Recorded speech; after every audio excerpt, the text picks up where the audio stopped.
मेरठ का एक खौफनाक हत्याकांड, प्यार, धोखा और अंधविश्वास की सच्ची कहानी। मेरठ उत्तर प्रदेश में 2025 में हुआ एक ऐसा हत्याकांड जिसने पूरे भारत को हिलाकर रख दिया। ये कहानी प्रेम, विश्वासघात और अंधविश्वास के खतरनाक जाल में फंसे कुछ लोगों की है, जिसने एक निर्दोष व्यक्ति की जान ले ली। इस केस में प्रेमिका ने अपने प्रेमी के साथ मिलकर अपने पति को मौत के घाट उतार दिया और उसके शव को 15 टुकड़ों में काटकर एक ड्रम में भर दिया और उसके अंदर सीमेंट डाल दिया। मगर चलिए इस कहानी को शुरुआत से देखते हैं। 2016 में मेरठ निवासी सौरभ राजपूत की मुलाकात मुस्कान रस्तोगी से हुई।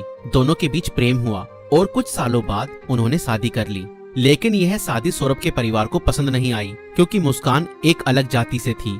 इसके बावजूद दोनों ने अपने रिश्ते को मजबूत बनाए रखा। सौरभ मर्चेंट नेवी में जॉब करते थे और लंदन में पोस्टेड थे। शादी के कुछ समय बाद सौरभ लंदन चले गए, जबकि मुस्कान अपनी बेटी के साथ मेरठ में रहने लगी। इस दौरान उनकी जिंदगी में एक तीसरा व्यक्ति साहिल शुक्ला आया, जो मुस्कान को पहले से ही जानता था। सौरभ के लंदन में रहने के कारण मुस्कान की नजदीकियां साहिल से बढ़ने लगी। साहिल, जो पहले से ही मुस्कान को पसंद करता था, अब खुलकर उसके साथ वक्त बिताने लगा। मुस्कान ने उसे यह यकीन दिला दिया कि वह अपने पति के साथ खुश नहीं है और वह साहिल से सच्चा प्यार करती है। साहिल शुक्ला अंधविश्वासी प्रवृत्ति का था और आत्माओं, तंत्र मंत्र जैसी चीजों में विश्वास करता था। मुस्कान ने इस बात का फायदा उठाते हुए उसके लिए स्नैपचैट पर एक फर्जी अकाउंट बनाया, जिससे वह साहिल शुक्ला की मरी हुई मां के नाम से चैट करती थी। इस फर्जी अकाउंट से वह साहिल को यकीन दिलाने लगी कि उसकी मां की आत्मा मुस्कान को पसंद करती है और चाहती है कि वे दोनों साथ रहें। धीरे धीरे साहिल पूरी तरह से मुस्कान की बातों में फंस गया। मुस्कान ने उसे यह विश्वास दिलाया कि अगर वह उसके पति सौरभ को रास्ते से हटा दे तो वो दोनों एक साथ रह सकते हैं। साहिल अब पूरी तरह से मुस्कान के इशारों पर नाचने लगा था। मुस्कान और साहिल ने मिलकर सौरभ को मारने की साजिश रची।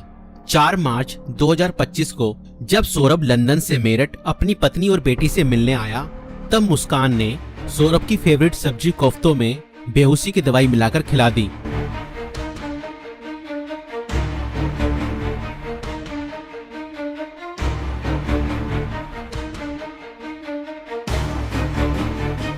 और जब सौरभ बेहोशी की हालत में बिस्तर पर पड़ा था, तब मुस्कान ने अपने दोस्त साहिल को बुला लिया और रसोई में जाकर वो बड़ा और धारदार चाकू ले आई, जो मुस्कान और साहिल ने पहले से ही प्लानिंग करके खरीदे हुए थे। और करीब 20 मिनट तक साहिल ने मुस्कान को बताया कि कैसे उसे अपने पति का वध करना है।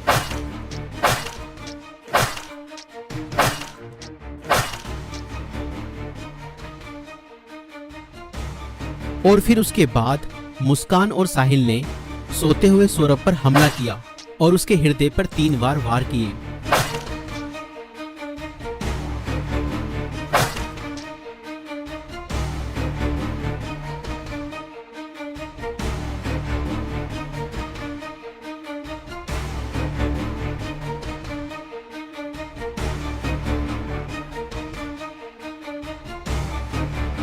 और घर में पड़े कूलर को भी ऑन कर दिया ताकि उसकी आवाज किसी को भी ना सुनाई दे।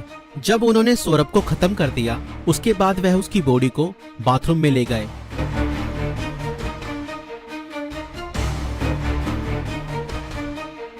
और उसके शरीर को 15 टुकड़ों में बांट दिया। सौरभ को खत्म करने के बाद उन्हें इस बात की चिंता हुई कि अगर सब बरामद हो गया तो पुलिस उन तक जरूर पहुंच जाएगी। इसलिए उन्होंने सबको ठिकाने लगाने की योजना बनाई और मुस्कान बाजार जाकर एक प्लास्टिक का ड्रम खरीद लाई। और मुस्कान और साहिल ने सौरभ के शव के टुकड़ों को उस प्लास्टिक ड्रम में डाल दिया और ऊपर से सीमेंट भी डाल दिया ताकि उसकी बॉडी की स्मेल बाहर ना जाए। और उसके बाद उन्होंने उस ड्रम को घर के एक कोने में रख दिया। इसके बाद मुस्कान और साहिल ने सौरभ के मोबाइल फोन से उसके सोशल मीडिया अकाउंट को एक्टिव रखा। उन्होंने सौरभ के अकाउंट से हिमाचल प्रदेश की शिमला की तस्वीरें और स्टोरीज पोस्ट की ताकि लोगों को लगे कि वह घूमने गया है। उन्होंने उसकी फैमिली और दोस्तों को यह यकीन दिलाने की कोशिश की कि सौरभ जिंदा है और बाहर यात्रा कर रहा है। इस दौरान मुस्कान और साहिल खुद भी शिमला घूमने चले गए ताकि अगर कोई लोकेशन ट्रैक करे तो किसी को शक न हो। लेकिन किसी भी अपराधी की तरह वह भी ज्यादा समय तक बच नहीं पाए। सौरभ के परिवार ने जब उससे संपर्क करने की कोशिश की और कोई जवाब नहीं मिला तो उन्हें शक हुआ। परिवार ने मेरठ पुलिस में गुमशुदा की रिपोर्ट दर्ज कराई।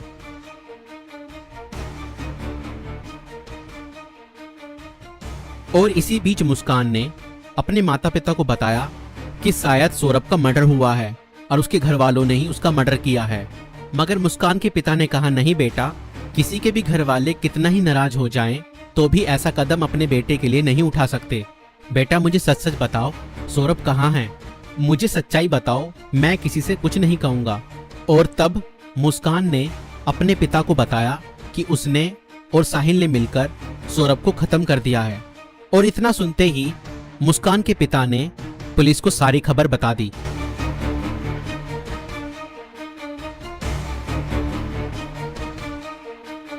और पुलिस ने तुरंत मुस्कान और साहिल को गिरफ्तार किया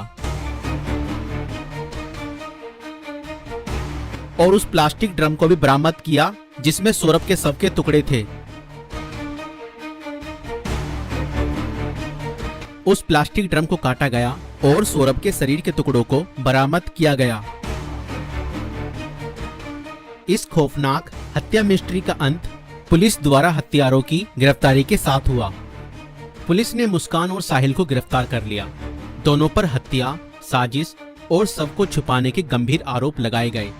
दोस्तों, ये घटना हमें यह सिखाती है कि अंधविश्वास का अंजाम बहुत बुरा और भयानक होता है।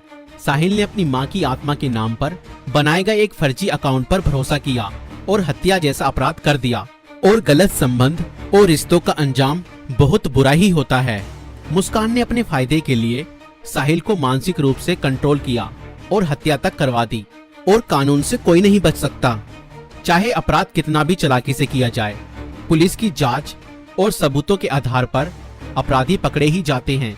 इसलिए रिश्ते सोच समझकर बनाएं और जीवन साथी चुनने से पहले सामने वाला मानसिक रूप से कैसा व्यक्ति है यह जानने की कोशिश करें। साथी चुनते समय सूरत पर नहीं, सीरत पर ध्यान दें। इस वीडियो को बनाने का उद्देश्य संसार में बढ़ रही बुराइयों से अवगत कराना है।